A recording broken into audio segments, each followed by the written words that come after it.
Welcome to our channel. Today we how to backup AWS S3 buckets with versioning and lifecycle. To backup AWS S3 buckets with versioning and lifecycle policies, start by logging into your AWS Management Console.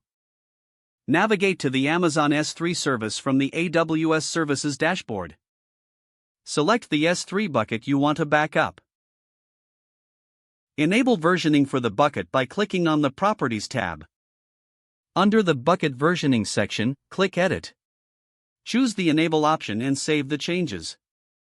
Next, to implement lifecycle policies, navigate to the Management tab of your bucket. Click on Lifecycle Rules and then select Create Lifecycle Rule.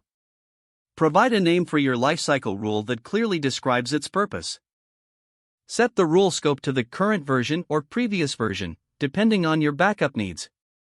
Define the transition actions for your objects by setting the age and days for when they should move to a different storage class. For example, move objects to standard IA after 30 days. You can also define expiration actions, specifying when to delete objects or previous versions. Review your lifecycle rule to ensure all settings are correct. Once reviewed, click Create Rule to implement the lifecycle policies. Your backup process is now configured with versioning and lifecycle policies. Monitor your S3 bucket to ensure that backups and versioning are functioning as intended. Regularly check and adjust your lifecycle policies based on your data retention needs. By following these steps, you will have a robust backup solution for your S3 buckets. If the page does not load, refresh the browser or try again in a private or incognito window. Make sure you are using the correct email address, then retype it carefully to avoid small typos. If your password is not accepted, use the Reset option and create a new strong password you can remember. Check your spam folder for verification or security emails, then complete any requested confirmation steps. Enable two-factor authentication if available to improve account security and reduce unauthorized access risk.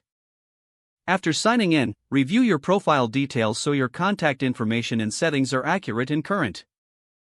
If you see an error message, note it down and try again after restarting your device and internet connection.